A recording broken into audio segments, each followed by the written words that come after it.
इस मुल्क की तरक्की के लिए, बिहार की प्रगति के लिए, समाज की उन्नति के लिए बहुत जरूरी है। विषय है एक बेटी का सपना, एक ऐसा सपना जो सिर्फ एक नंबर की खातिर पूरा ना हो सका।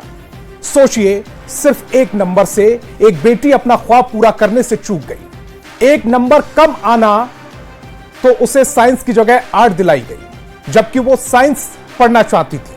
हम बात कर रहे हैं पटना के एक संस्थान में इंटरमीडिएट की पढ़ाई करने वाली खुशबू की। खुशबू से हमारी मुलाकात न्यूज 18 के पॉपुलर शो भाभी जी मैदान में हैं के दौरान हुई। बात 8 मार्च यानी विश्व महिला दिवस की है।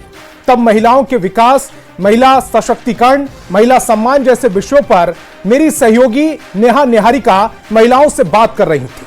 तब उन्होंने खुशबू से भी उनकी राय जानी, लेकिन तभी खुशबू ने कुछ ऐसा दर्द सुना दिया कि महिला सम्मान, महिला सशक्तिकरण, महिला आरक्षण ये शब्द अचानक बौने लगने लगे। खुशबू ने बताया कि वो इंटरमीडिएट में साइंस लेना चाहती थी, लेकिन घरवालों ने 10th में 400 अंक लाने की शर्त रख दी। 500 में से 400 अंक, शर्त खुशबू के लिए बहुत बड़ी थी। उसने अपनी जी जान से मेहनत की, कड़ी मेहनत से उसे लगभग पूरा भी कर लिया। 500 में से 399 अंक लाकर, लेकिन 400 अंक लाने के एक अंक से वो चूक गई। यही चूक उसके सपनों को ले डूबी। 400 की जगह 399 अंक लाई खुशबू को साइंस की जगह आर्ट लेनी पड़ी। उसके परिवार ने खुशबू को दानापुर से पटना पढ़ने के लिए भेजा, लेकिन एक अंक की कसक खुशबू के दिल में घर कर गई, बैठ गई। महिला दिवस के दिन जब मेरी सहयोगी नेहा निहारिका ने खुशबू से उसके दिल का हाल जाना, तो खुशबू फबक फबक कर रोने लगी। खुशबू की आंख से निकले हर आंसू ने कई सवाल खड़े कर दिए। सवाल यह कि क्या महिला सम्मान, महिला सशक्तिकरण, महिला आरक्षण, महिलाओं का विकास, आज भी इन शब्दों के कोई मायने हैं? ये सब हवा हवाई बातें लग रही हैं। आज भी बेटी की इच्छा का कोई मतलब नहीं है, उसके सपनों का कोई मोल नहीं है, कोई कीमत नहीं है। हालांकि यह सच है कि बिहार में नीतीश सरकार ने महिलाओं के सशक्तिकरण के लिए कई काम किए हैं, कई योजनाएं चलाई हैं। यह भी सच है कि समय समय पर केंद्र की सरकारों ने भी महिलाओं की उन्नति प्रगति के लिए कोशिशें की हैं। लेकिन सच यह भी है कि आज भी कोशिशें नाकाफी साबित हो रही, क्योंकि जमीन पर बहुत कुछ बदलता ही नहीं दिख रहा। इसीलिए आज हमने एक मुहिम चलाई, खुशबू को पढ़ाना है। आज जब हमने खुशबू का दर्द बिहार की आम आवाम तक पहुंचाया और सरकार की नुमाइंदगी करने वाले जिम्मेदारों को खुशबू का किस्सा सुनाया, तो फिर चाहे वो शिक्षा विभाग के ACS एस सिद्धार्थ हो, समाज कल्याण मंत्री मदन सहनी हो, या फिर शिक्षा मंत्री सुनील सिंह, पटना के जिलाधिकारी चंद्रशेखर सिंह हो, सभी ने एक सुर में कहा कि खुशबू को साइंस पढ़ाने के लिए जो भी नियमबद्ध तरीका होगा उसे अपनाया जाएगा। लेकिन यह तो एक खुशबू की बात हुई, ना जाने कितनी खुशबू बिहार झारखंड के कोने कोने में होंगी जो आज भी एक अदद मदद के लिए गुहार लगा रही होंगी, अपने सपनों की दुहाई दे रही होंगी, लेकिन उनकी खामोश चीखें सुनने वाला कोई नहीं है। आज दानापुर की खुशबू के बहाने ऐसे ही अनगिनत खुशबू के हक की आवाज बुलंद करेंगे, कोशिश करेंगे कि कुछ और सपनों को कुचलने या मजबूरी के बोझ तले दबने से बचाया जा सके। पहले एक रिपोर्ट, उसके बाद हेल्दी चर्चा करेंगे। 400 प्लस आएगा तब साइंस ले सकती हो। अच्छा, नहीं तो नहीं। मेरा 399 आ गया। 400 प्लस में तो टॉप कर देता है लोग। हाँ, तो 400 प्लस नहीं आया, 399 आ गया। हाँ। उसी के कारण आज आर्ट्स पढ़ रहे। बाप रे, 399 आया इसलिए, मतलब 400 बोली थी और 399 आ गया इसलिए साइंस नहीं देने को मिला। अरे बाप रे। ये कपकपाती आवाज आपको सोचने पर मजबूर कर देगी। ये बिलखती हुई लड़की आपके मन में सवालों का सैलाब ला देगी। कोई बात नहीं, कोई बात नहीं, कोई बात नहीं। ये बच्ची हमारे समाज को कटघरे में खड़ा कर रही है। पटना के एक कोचिंग संस्थान में पढ़ने वाली खुशबू से जब महिला दिवस पर सवाल किया गया, तो ये अपने मन के भावों को रोक नहीं पाई। हम लोग को फोन भी नहीं दिया जाता है पढ़ने के लिए। फोन भी नहीं दिया और इतना दूर तो आना। इसने साहस जुटाकर अपनी कहानी साझा करने की शुरुआत तो की, पर अपने आंसुओं से हार गई। कोई बात नहीं, कोई बात नहीं, कोई बात नहीं। अभी ये दौर बदल रहा है ना। हम लोग तो बस, हमारे साथ कुछ इस तरह की चीजें होती थी ना, तो हम लोग यही सोचते थे कि जब हमारा दौर आएगा तो हम लोग ये गलती नहीं करेंगे, है ना। आप रोइए मत, एकदम दिल मजबूत करके रखाइए। एक्स्ट्रा पढ़ने का मन करता है तो फोन नहीं मिलता है पढ़ने के लिए। कोई बात नहीं बेटा, आप बस ये तय कर लीजिए कि आपको जो मिला है ना उसमें आप बेहतर करके दिखाएंगे। खुशबू विज्ञान की किताबों की सुगंध लेना चाहती थी, पर उस पर मानविकी का बस्ता लाद दिया गया। ये कहानी सिर्फ खुशबू की ही नहीं है। साइंस ले सकती हो, अच्छा। नहीं तो नहीं।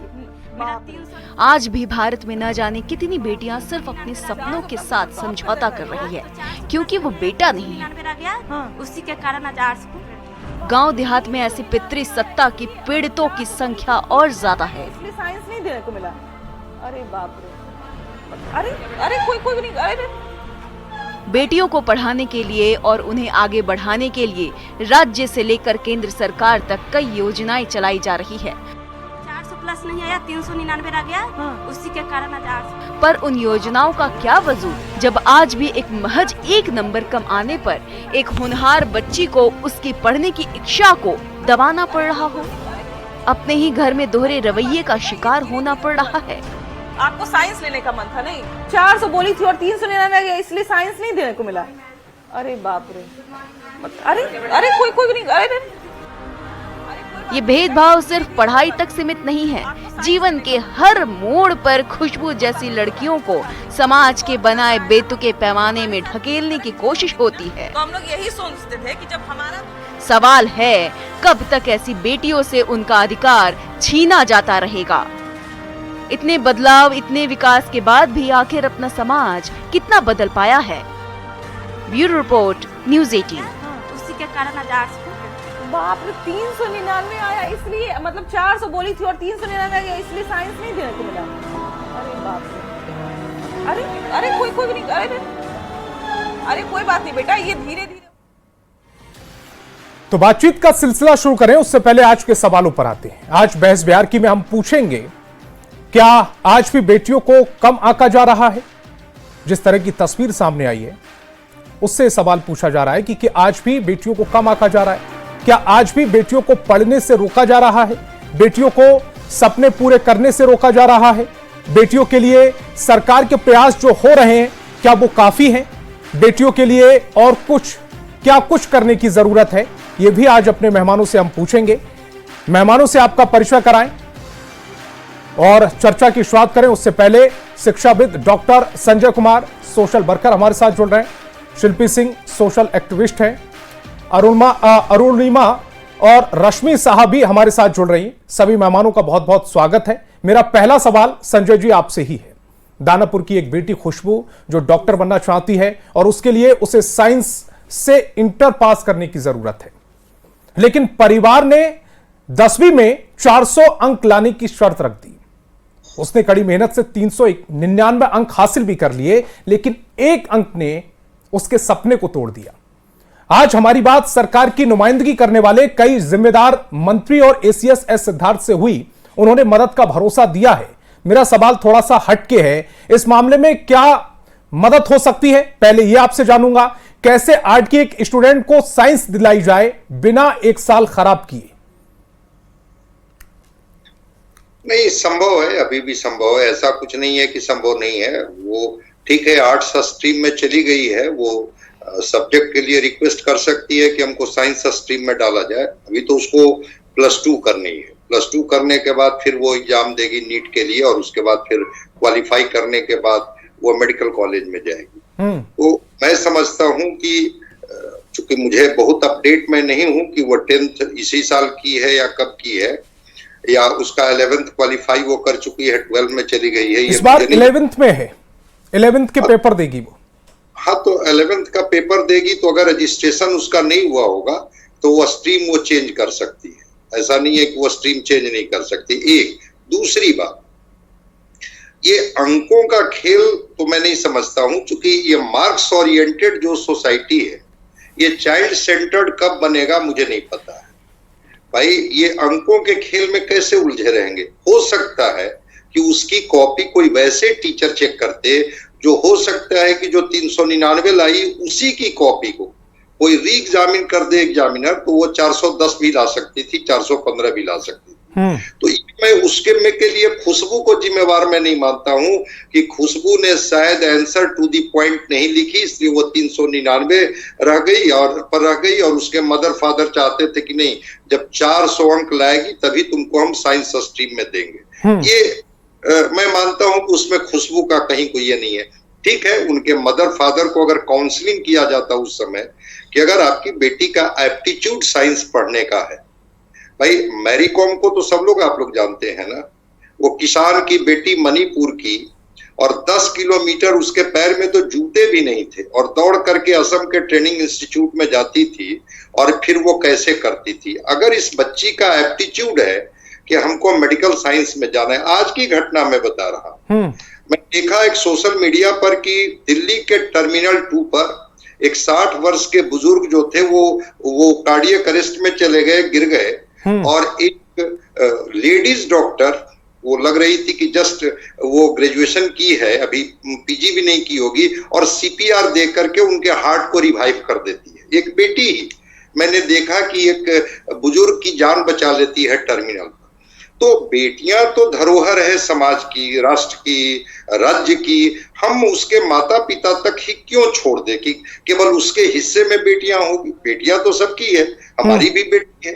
तो मैं मानता हूं कि अगर उसका एप्टीट्यूड है, और सबसे पहले तो न्यूज 18 को मैं इस बात का थैंक्स देता हूं कि आपने खोजा, लगा कि वो जो चाहती है जीवन में बनना, कहीं ना कहीं से उसका अभाव, उसकी गरीबी, उसके मदर फादर जो हैं वो इस बात से सोच रहे हैं, क्योंकि जो तस्वीर आप उसके घरों का दिखा रहे हैं, वो रो रही थी कि मेरे पास तो एंड्रॉयड मोबाइल भी नहीं है कि मैं चीजों को पढ़ सकूं। ठीक है, वो डिजिटलाइजेशन के युग में बहुत सारे ऐसे टीचर हैं जिनका फ्री वीडियो उपलब्ध रहता है और बच्चे पढ़ते हैं, सीखते हैं, अलग अलग टीचर से वो कनेक्ट होते हैं। तो मैं मानता हूं कि अभी भी उसकी गुंजाइश है। मैं सुन रहा था सिद्धार्थ जी का, वो तो कह रहे थे कि एसीएस है कि मैं खुद उस बच्ची से मिलूंगा। पटना डीएम चंद्रशेखर जी कह रहे थे कि बिल्कुल क्यों नहीं कर सकती है। और एक चीज मैं खुशबू के लिए बताना चाहता हूं, अगर वो सुन रही होगी तो 3 तरह के मेडिकल कॉलेज होते हैं, वो गवर्नमेंट मेडिकल कॉलेज, सेमी और ये प्राइवेट मेडिकल कॉलेज। तो गवर्नमेंट मेडिकल कॉलेज में तो मात्र 9-10 हजार खर्च होते हैं। कई राज्य हैं उनका थोड़ा खर्च 20,000 है, और जब वो 4th ईयर के बाद उनको स्टाइपेंड मिलने लगेगा, जब इंटर्न करने लगेगी तो उतना पैसा तो उसको सरकार दे देगी। इसलिए घबराने की कोई बात नहीं है।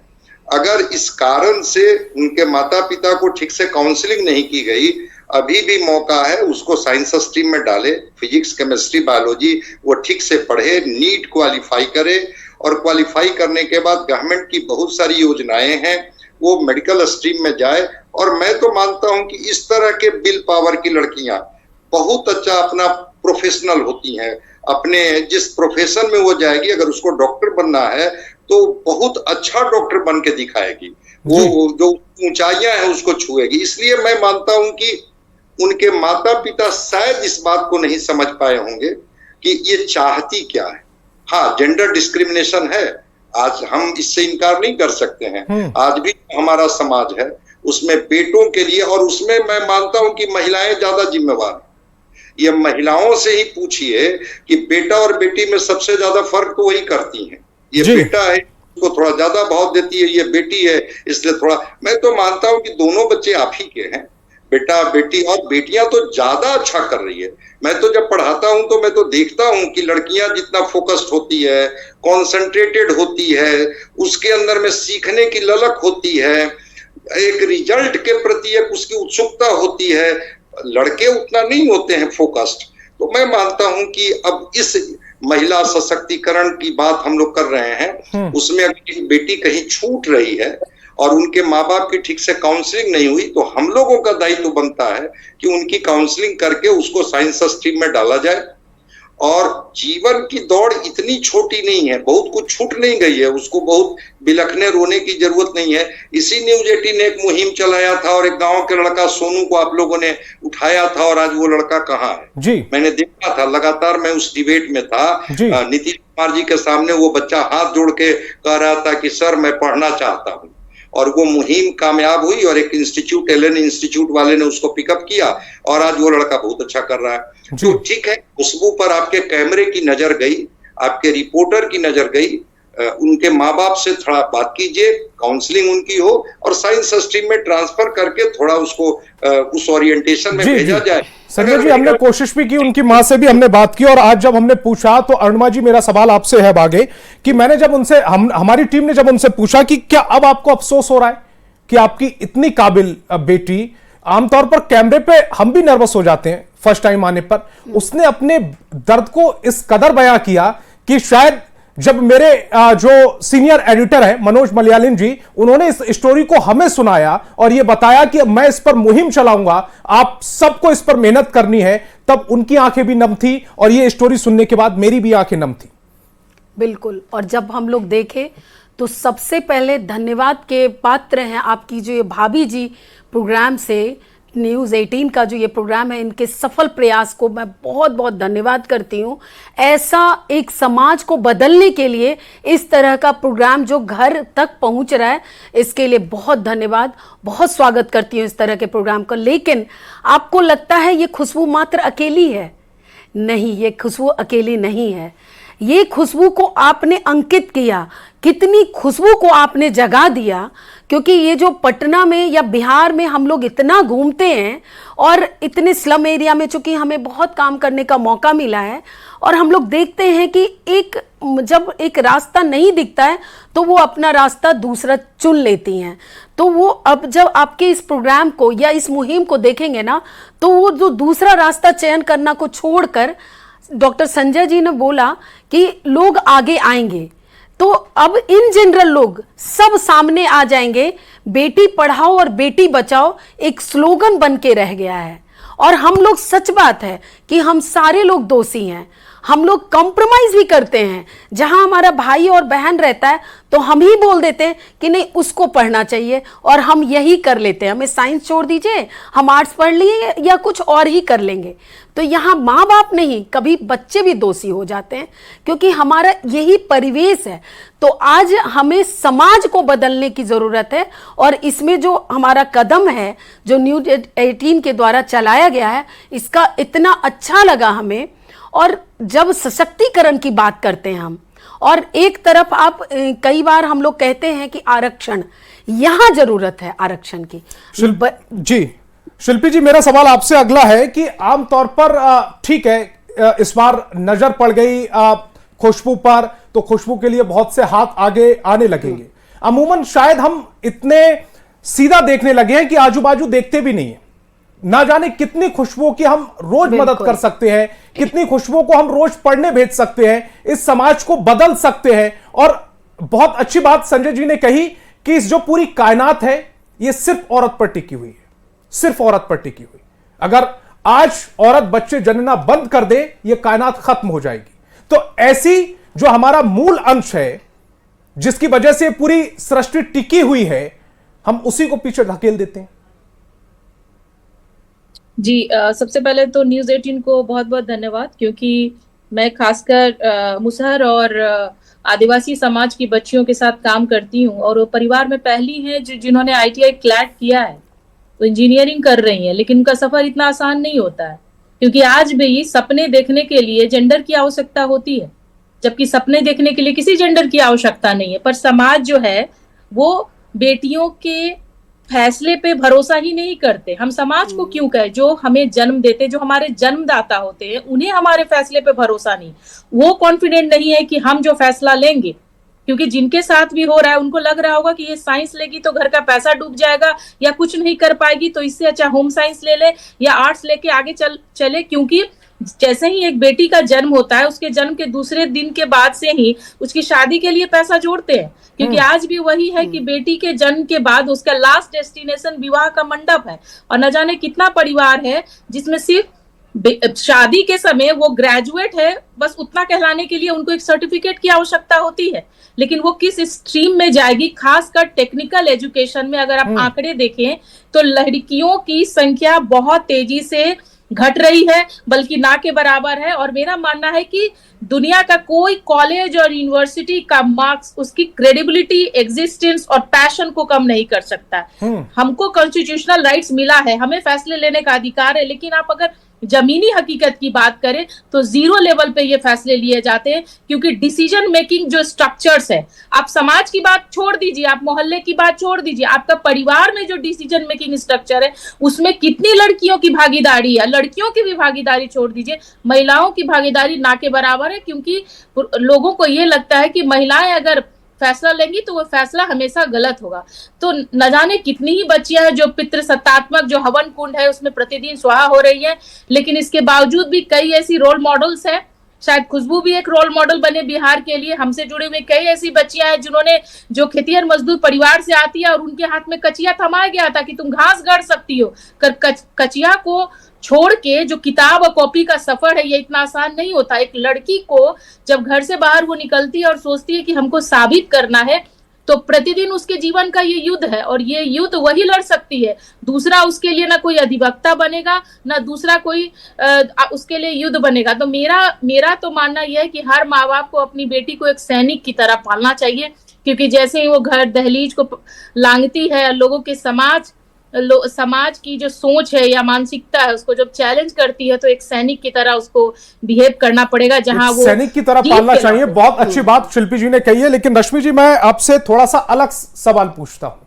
क्या ये मानसिकता महिलाओं में ज्यादा है कि बेटे को ज्यादा पढ़ा दें चूंकि बेटी को चौका चूल्हा ही करना है? क्या इसके लिए ये मानसिकता भी बहुत ज्यादा जिम्मेदार है? ये मानसिकता देखिए कहीं ना कहीं हमारे ट्रेडिशन से डेफिनेटली जनरेशन दर जनरेशन आगे पहुंचती जा रही है, लेकिन हम जहाँ पे जो प्रॉब्लम्स है उसकी बात कर रहे हैं वहाँ पे, क्योंकि हमें इंकरेजमेंट भी चाहिए, मुझे लगता है जो पॉजिटिव एग्जांपल्स हैं हमें उसकी भी बात करनी चाहिए जी। पहले, आज से 20 साल पहले, 10 साल पहले ज़माना बहुत अलग था, वक्त बहुत अलग था, लेकिन अब ज़माना आगे बढ़ गया है। बुरा लगता है कि आज 2025 में भी ऐसे अगर हमें केसेस सुनने को मिल रहे हैं, लेकिन इसके कंपैरिजन में और बहुत सारे बहुत अच्छे एग्जाम्पल्स भी हैं।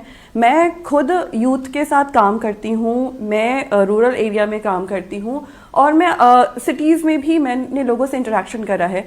मैं सच बताऊँ, कहीं ना कहीं ये जो सोच की जो प्रॉब्लम है वो अगर हम इंडिविजुअल लेवल पे सॉल्व करने लगे तो शायद वो समाज बेहतर बनने के लिए ज़्यादा रेडी होगा और उसका जो इम्पैक्ट होगा वो भी ज़्यादा होगा। क्योंकि हम थियोरिटिकली तो डेफिनेटली बात करते हैं कि वुमेन एम्पावरमेंट चाहिए, हमें आगे बढ़ना है, बच्चियों को आगे बढ़ाना है, पढ़ाना है, लेकिन हम उनके लिए क्या एक्चुअली में प्रोवाइड करा रहे हैं? प्रॉब्लम एरियाज की बात कर रहे हैं तो बहुत सारी बच्चियां आगे पढ़ना चाहती हैं, लेकिन उनके पास रिसोर्सेस नहीं है, safety is an issue, guidance नहीं मिलता है। बहुत सारे ट्रेडिशनल माइंडसेट के लोग पेरेंट्स आते हैं जिनको लगता है कि नहीं ज़्यादा पढ़ेगी तो शायद शादी नहीं होगी, या फिर ज़्यादा पढ़ लेगी तो ज़्यादा समझदार हो जाएगी, ऐसे चैलेंजेस। लेकिन अगर हम इसका दूसरा एस्पेक्ट पे बात करें जिसके बारे में ज़्यादा बातें नहीं होती, ये भी समझना होगा कि आजकल अगर बच्ची पढ़ी लिखी नहीं है, अगर वो डिसीजन मेकिंग नहीं कर पा रही है, अगर वो कॉन्फिडेंट नहीं है, तो जिन पेरेंट्स को लगता है कि शादी आसान हो जाएगी, शादी ज़्यादा अच्छे से चलेगी, तो मैं बता दूं आज के वक्त में परिवारों को, लड़कों को भी ऐसी बहुएं चाहिए, ऐसी बीवियां चाहिए जो उनके साथ कंधे में कंधा मिला के चल सके, डिपेंडेंट नहीं रहे, एटलीस्ट डिसीजन मेकिंग हो, कॉन्फिडेंट हो। तो हमें इस चीज़ को समझना पड़ेगा, और एम्पावरमेंट की जो हम बात करते हैं, अपॉर्चुनिटीज़ की बात करते हैं, उसको सही तरीके से प्रोवाइड कराना बहुत ज़्यादा ज़रूरी है। ठीक है संजय जी, मेरा सवाल अब आपसे यह है कि ये जो समस्या है इसका समाधान की शुरुआत कहां से की जा सकती है? घर से करें, साथ ही साथ समाज से करें, इसकी शुरुआत कहां से करें? नहीं, शुरुआत तो घर से ही होनी चाहिए। घर से उसके बाद समाज बनता है। समाज का भी बृहद रूप राज्य है, राष्ट्र है, विश्व है, जिस रूप में भी आप ले जाइए। तो चैरिटी बिगिंस कमी कहां नजर आ रही है आपको? जागरूकता कम हो रही है, जागरूकता कम फैलाई जा रही है, या जो परिवार है वो संकीर्ण मानसिकता छोड़ना नहीं चाह रहे? नहीं, मैं इसको संकीर्ण मानसिकता नहीं कहूंगा, क्योंकि जिस चीज को वो ट्रेडिशन को लेकर के आ रहे हैं उनको ठीक से काउंसलिंग करनी होगी, अवेयरनेस लानी होगी, और बच्चों को, उनकी माँ को, उनके परिवार के लोगों को बताना होगा कि आपके बच्ची के अंदर में ये प्रतिभा है, अगर आप इसको मौका देंगे तो आपके परिवार के नाम को रोशन ये करेगी। चूंकि एक जज्बा है इसके अंदर में, उसका एप्टीट्यूड है कि हमको ये जीवन में बनना है। कोई बहुत अच्छा क्रिकेटर बनना चाहता है, सचिन तेंदुलकर 10th नहीं पास कर पाए, लेकिन एक क्रिकेटर बने तो क्रिकेट के भगवान कहलाए इसी देश में। तो अगर वो बच्ची चिकित्सक बनना चाहती है, डॉक्टर बनना चाहती है, और अगर उसके माँ बाप की काउंसलिंग हो ठीक से, मैं तो 399 और 400 पर जा ही नहीं रहा हूं कि वो 80% लाई कि 79 पॉइंट कुछ परसेंट लाई, मैं उस पर जा ही नहीं रहा हूं। उसका एप्टीट्यूड टेस्ट स्कूलों में नहीं होता है। सरकार के लिए मैं कहूंगा, जैसा कि अमेरिका में, यूरोप में, रसिया में एप्टीट्यूड टेस्ट होता है, वो बच्चा बनना क्या चाहता है। आपने एक मार्क्स की लक्ष्मण रेखा बना दी, इतना मार्क्स लाओगे तो साइंस स्ट्रीम मिलेगा, इतना मार्क्स लाओगे तो आर्ट्स स्ट्रीम मिलेगा। हम भी उसके शिकार हुए।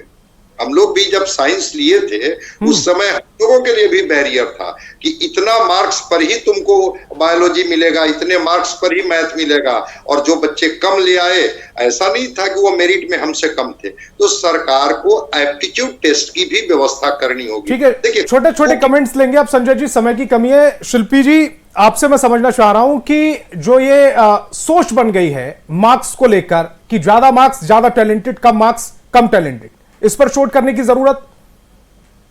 बिल्कुल, और मैं कहना चाहूंगी कि किसी भी कॉलेज और यूनिवर्सिटी और टीचर के द्वारा दिए गए मार्क्स से मेरा पैशन तो कभी कम नहीं होना चाहिए। तमाम बेटियों के लिए मैसेज है कि अपने पैशन को देखो, मार्क्स को नहीं। ठीक है, अरुणिमा जी। जी, मार्क्स के लिए हम ये कहते हैं कि मार्क्स को ध्यान ही नहीं देना चाहिए। योग्यता के आधार पे एक जांच रख लें, कि एक परीक्षा रख लें, और उसके बाद ये बच्चों को उस आधार पे नामांकन होना चाहिए। दूसरी बात, मैं एक छोटी सी बात कहनी चाहती हूँ कि इन बच्चों का जो काउंसलिंग के लिए डॉक्टर संजय जी भी बोले, हम लोग प्राइवेट स्कूल में लगातार बच्चों का काउंसलिंग 10th के बच्चों का करते हैं, तो ये बिहार सरकार को ध्यान देते हुए सरकारी स्कूल में भी करना चाहिए, ताकि जितने स्लम और जो भी सरकारी विद्यालय में पढ़ रहे हैं उन बच्चों को भी ये आधार मिल सके, उनको भी समझ में आ सके कि हमें करना क्या है। इनका प्रोवाइड कराना चाहिए उन बच्चों के लिए। रश्मि जी, आखिरी कमेंट आपका। जी, ये हमें समझना पड़ेगा, ये बच्चों से स्पेशली मैं कहूँगी, उनके पेरेंट्स से, कि आपकी डिग्री या आपके मार्क्स आपका एक्चुअल आइडेंटिटी नहीं है। आपके अंदर स्किल्स हैं। आप अगर ज़िंदगी में कुछ करना चाहते हैं तो ज़िंदगी डेफिनेटली आपको मौके देगी। उस स्किल पे वर्क करते रहिए, अपने कॉन्फिडेंस पे, अपने बाकी के जो भी आपके स्किल्स पे वर्क कीजिए, और जब अपॉर्चुनिटी मिलेगी उसके लिए तैयार रहिए। मार्क्स आते जाते रहते हैं, मार्क्स ऊपर नीचे, लेकिन आप अपने ऊपर वर्क कर सकते हैं। So if you want to grow, अपने ऊपर काम करते रहिए, डेफिनेटली आप आगे जाएंगे। संजय जी, आपका आखिरी कमेंट। मैं तो आखिरी कमेंट यही कहूंगा, खास करके सारे बेटियों के लिए जी, कि दृढ़ संकल्पों के आगे तो पर्वत बौने हो जाते हैं जी। नन्हा दीपक जलता रहता, वह कब डरता अंधियारों से, बहती सरिता कब रुक जाती फूलों और कछारों से। भाई, आपने जब निर्णय लिया कि मुझे ये बनना है, बाधाएं आएंगी, कठिनाइयां आएंगी, मिनट मिनट पर आपकी रुकावटें आएंगी, लेकिन जब आप तय कर लेंगे तो देखो साहस की आंधी से दुख की बदली छट जाएगी, मेहनत के जादू के बल से माटी सोना बन जाएगी। ये बेटियां तो तमाम मेहमान मेरे साथ जुड़े, आपका बहुत बहुत शुक्रिया। समय की कमी है, इस डिबेट को यहीं पर खत्म करेंगे, लेकिन खुशबू को पढ़ाना है। और इस बात को लेकर मैं एक बात और ऐड कर दूं, मेरे बड़े पापा जी हैं, उनसे मेरी दादी जी ने यह पूछा कि अपनी बेटियों को तू कब तक पढ़ाएगा। शादी के बाद भी वो पढ़ा रहे थे, तो उन्होंने कहा था कि जब तक मेरे शरीर पर लत्ता है, यानी कि कपड़ा है, तब तक मैं अपनी बेटियों को पढ़ाऊंगा। ये एटीट्यूड एक कांस्टेबल का हो सकता है, तो ये एटीट्यूड समाज के दूसरे लोगों का क्यों नहीं हो सकता। बेटियों को तब तक पढ़ाएं जब तक आपके अंदर क्षमता है। बहस प्यार की में फिलहाल इतना ही। आगे देखिए सिटी 62 मेरे साथ।